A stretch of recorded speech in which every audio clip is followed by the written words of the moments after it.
I know I'm going to get some pushback on this video, but as a fee-only financial advisor for over 20 years, I really feel that this is a core tenet that's key for all of us to understand and adopt at some level in order for us to reach our financial goals and to be able to retire comfortably.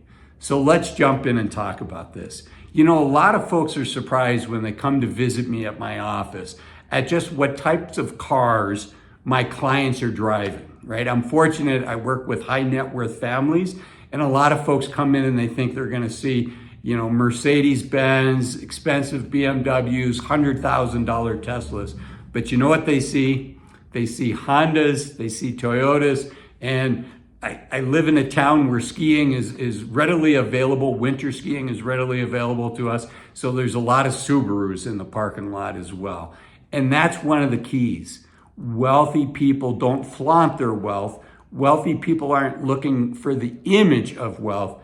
Wealthy people want their money to be working harder for them than they had to work to create that money. And so that's one of the keys is, you know, Morgan Housel wrote a book called The Psychology of Money. And what he says in the book, and I'm paraphrasing here, is looking rich is money that you've spent. But wealth is the money that you don't spend. And there's a lot of truth. It's a great book. I highly recommend that you read that book. Morgan is a great author. If I could recommend one financial book for you, it would be The Psychology of Money. There's another book that's dry and I don't recommend it, but I'm going to share some of the insights. And that's a book that's called Rich Habits by a gentleman, an author by the name of Tom Corley, where he studied hundreds of high net worth individuals and tried to figure out how did people become wealthy. And his findings are very interesting. He breaks folks into 4 different categories of how we become wealthy. The first category is what he calls a corporate ladder climber. So somebody working for probably a Fortune 500 company.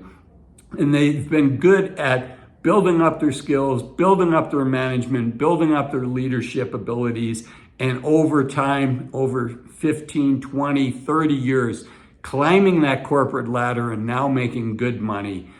So that's one category.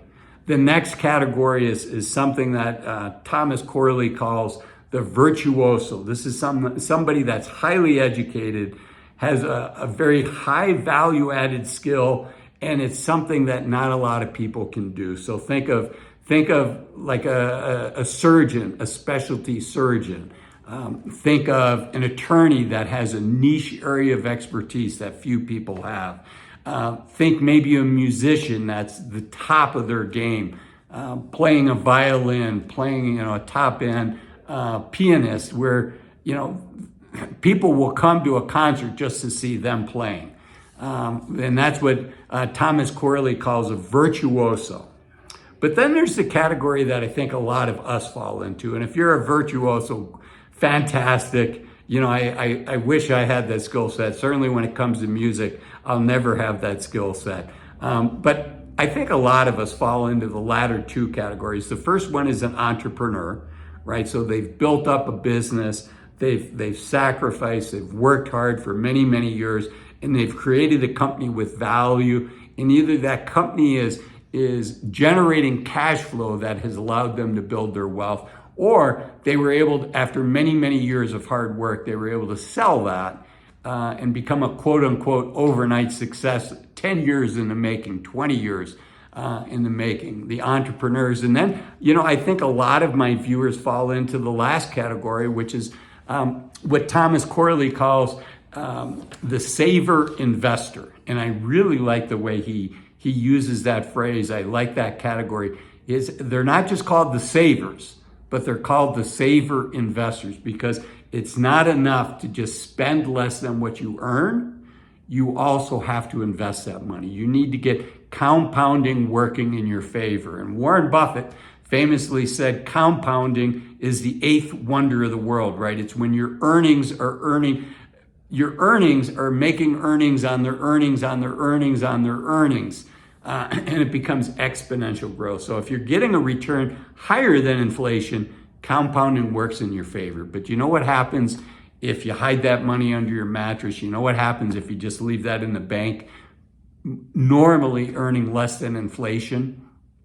Now compounding is working against you because you're earning less than inflation. So things become more expensive over time, and your money in the bank normally is not keeping up with that. So compounding works both ways, and I really like how Thomas Corley calls it saver investor. And so those are folks that are saving more money. And actually, his study has some really interesting insights.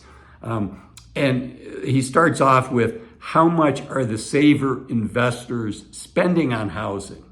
And most people are closer to 30 to 35% on their housing. And what Corley found is people in the saver investor category are only spending 25% or less on their housing. For most Americans, transportation is our second biggest expense. But what Corley found is that's not the case. I'm going to get to that in a minute. But Corley found that the second biggest cost, the second biggest expense for these saver investors is food and housing at 15% of their net income after taxes. And then transportation is number 3. And for most Americans, we spend 15% of our after-tax income on transportation. So that would include our car payment, maintenance, gasoline, insurance, the full in cost to own a car. Most American households are spending 15% of their take-home pay. You know what Thomas Corley found? That the saver investor is spending 5% a year. That, even to me, that's been known to be somewhat frugal. 5% is a really thin number. Think about that. Somebody making $100,000 a year is spending $5,000 a year. Probably half of that is for fuel. And then on top of that, they have to pay for any maintenance. They've got to pay for insurance. Just a car payment probably means they don't have a car payment. But what I like about this, as you aggregate the data, it fits very nicely into what I've seen with a lot of folks that have been successful in creating wealth, even though they're not making $1 million a year, they're not making $500,000 a year. They're the everyday saver investor. And what I've seen is a lot of folks are following the 50-30-20 rule, whether they're doing it consciously or unconsciously. And that rule is 50% of your after-tax income is going to necessities. It's going to your rent or your mortgage or your utility bill, and to transportation, right? We need a vehicle to get to our job. So 50% is going to necessities. 30% is going to wants, things like vacations, things like buying a new smartphone every year, buying a new laptop every couple years. So not things that you need. I would argue we need computers now. We need the internet, but we certainly don't need a new laptop every 2 or 3 years. In fact, mine is about to turn 12 years old. It's an Apple product, but it's still working fine. So 50% on necessities, 30% on wants, and then 20% on savings. And I find that to be very common, whether it's broken out that way. But the rule of thumb of save 10% and you're going to have a comfortable, happy retirement, that might have been true in a world where we had Social Security, we had a pension from our jobs, and then we had to save some money on our own. But for most of us, that third leg of the stool, the pension from our companies, that's gone now. And so in a world where we're looking at Social Security plus whatever we've been able to save, I think the 10% rule, if that's all you can save today, you are where you are, and do the best that you can. It's not easy to save 20%, but I do think that 10% for most of us is not going to get us where we want to go. So I love Corley's study.